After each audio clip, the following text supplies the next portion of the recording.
El Señor sea con ustedes. Y con su espíritu. Proclamación del Santo Evangelio de nuestro Señor Jesucristo según San Lucas. Gloria a ti, Cristo Señor. En el capítulo 10, del versículo 25 al 37. Un maestro de la ley que quería ponerlo a prueba, se levantó y le dijo: Maestro, ¿qué debo hacer para conseguir la vida eterna? Jesús le dijo: ¿qué está escrito en la Escritura? ¿Qué lees en ella? El hombre contestó: amarás al Señor tu Dios con todo tu corazón, con toda tu alma, con todas tus fuerzas y con toda tu mente, y amarás a tu prójimo como a ti mismo. Jesús le dijo: excelente respuesta, haz eso y vivirás. El otro, que quería justificar su pregunta, replicó: ¿y quién es mi prójimo? Jesús empezó a decir: bajaba un hombre por el camino de Jerusalén a Jericó y cayó en manos de unos bandidos que lo despojaron hasta de sus ropas, lo golpearon y se marcharon dejándolo medio muerto. Por casualidad bajaba por ese camino un sacerdote, lo vio, dio un rodeo y pasó de largo. Lo mismo hizo un levita que llegó a ese lugar, lo vio, tomó el otro lado y pasó de largo.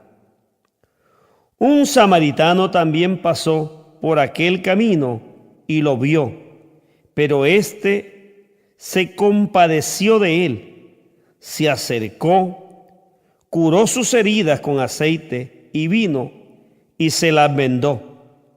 Después lo montó sobre el animal que traía, lo condujo hacia una posada y se encargó de cuidarlo.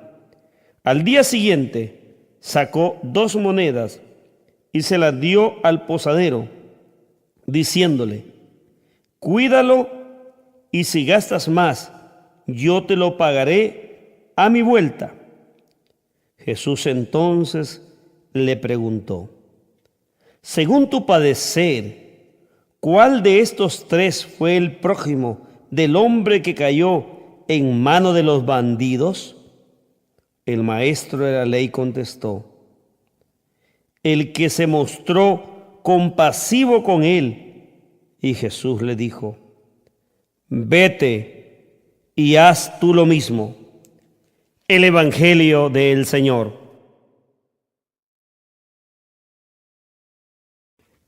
Como vemos nuevamente, Jesús está frente a los cuestionamientos de esta gente que se cree los sabios, los entendidos.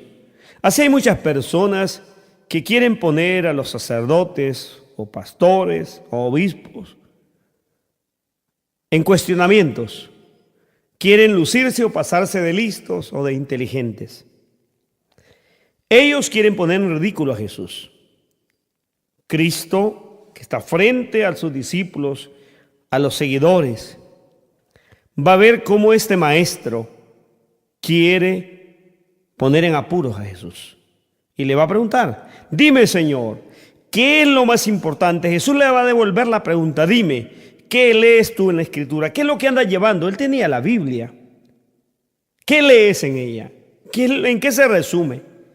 Y el hombre va a decir: amarás al Señor tu Dios con toda tu mente, con toda la fuerza, con todo tu ser, pero al prójimo como a ti mismo. Él resumió la Biblia, en eso consiste. Todos los 73 libros o 72 que tienen una Biblia o 66 que tienen unas comunidades cristianas, la Biblia está resumida ahí. Amarás al Señor tu Dios con toda tu fuerza, con toda tu mente, con toda tu ser, totalmente. Pero al mismo tiempo, al igual que amo a Dios, debo de amar al prójimo. Si no, es una mentira, es una falsedad. Pero aquel hombre que quiere pasarse de astuto, de listo, le va a decir a Jesús. Pero dime, ¿y quién es mi prójimo? Porque él presume que conoce a Dios. No va a preguntarle de Dios. Dime quién es mi prójimo. O sea, al prójimo que al que ve, con el que camina, con el que habla, al que atropella, al que lo auxilia, a ese no lo conoce. Y al Dios que no ve, a ese presume conocerlo. Qué ridículo, ¿eh? Así muchas veces nos sucede a la mayoría de nosotros. Decimos ser seguidores de Dios y que conocemos a Dios, pero desconocemos del hermano que está con nosotros. Por esos falsos salarios, no hay seguros, lo maltratamos, lo violamos, lo pisoteamos, lo marginamos, lo dejamos que vive en casa de cartón, de tabla, de lámina, que aguante hambre, que se muera de enfermedades, que no tenga un trato digno. Tanta injusticia para el prójimo. Pero presumimos de conocer a Dios. Entonces Jesús le va a poner el ejemplo. Que bajaba este hombre y que fue asaltado, golpeado, le desvistieron y quedó masacrado a la orilla del camino. Así sucede. Los pobres están maltratados en la zona marginal y todavía los vemos como los malos, como los delincuentes, cuando muchas veces los pobres, por el hambre, por la necesidad, buscan cómo organizarse o reclamar o arrebatarnos algo. Pero aquí lo dejaron tirado. Un judío que va a hacer riquezas es asaltado por otros mismos. Pero baja el sacerdote que va al templo muy religiosamente. En su mente lleva a Dios y en su corazón ama a Dios. Como muchos hoy obispos y sacerdotes y falsas religiosas que en su afán de que van a darle culto a Dios con sus manos juntas, pegadas al pecho, en su Biblia en la mano, van religiosamente. Pero con una religión falsa, vacía, un falso espiritualismo desencarnado, como cuando aquel Pedro quería quedarse mirando al cielo. Y qué bello es estar acá.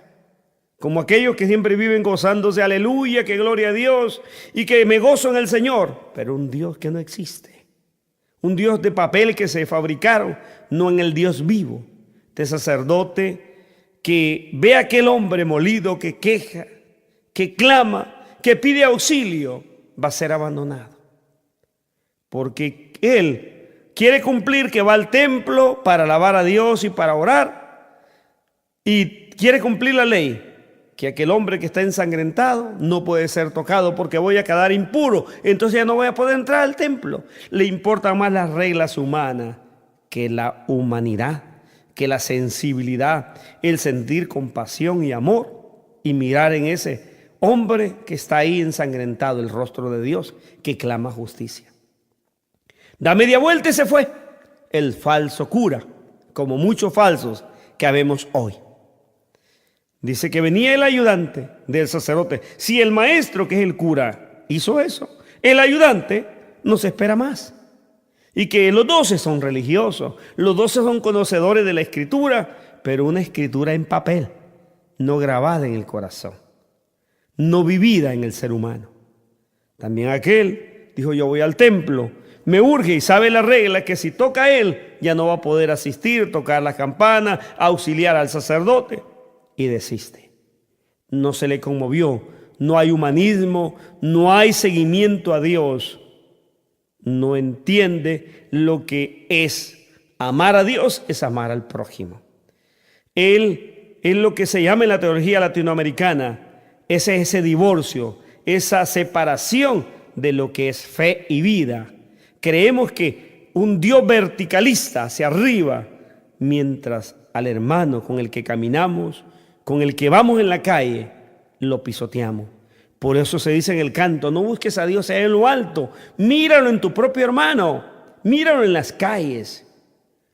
Jesús pone el tercer ejemplo. Se bajaba un samaritano.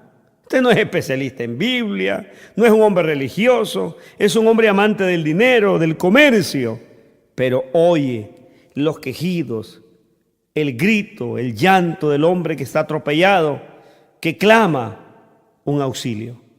Aquel hombre que va a los negocios, se bajó de su caballo, de su lugar, No le importó las ganancias, lo que él buscaba. Vio a su hermano, que era un judío, un enemigo, se acercó hacia él. Lo va a limpiar, lo va a curar, lo va a vendar. Lo trata con amor y con delicadeza. No le importó nada que lo asalten a él y le puedan robar todo. No lo miró como una trampa. Él creyó en Dios, en el amor.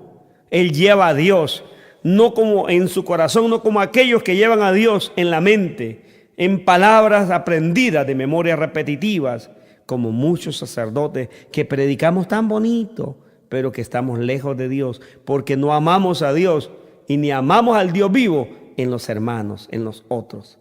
Este hombre nos da la gran lección. Sin ser un religioso, sin estar en la iglesia, amó al Dios vivo en el que sufría. Lo puso en su lugar porque era compasivo y lo llevó, lo cuidó todavía y pidió al dueño del lugar: dime cuánto vale y te voy a pagar, toma que hay, y si tengo que pagar más. ¿Cuántos de nosotros que decimos ser religiosos no somos capaces de ser solidarios, de compartir con el que necesita? Dejemos de ser falsos seguidores de Dios, malos cristianos. Examinemos y aprendamos a ser samaritanos, cuidando al hermano y compartiendo de las riquezas que tenemos, que Dios nos ha dado. Que Dios les bendiga y que nuestra iglesia sea una iglesia samaritana y que en su hogar sea un hogar de samaritanos. Amén.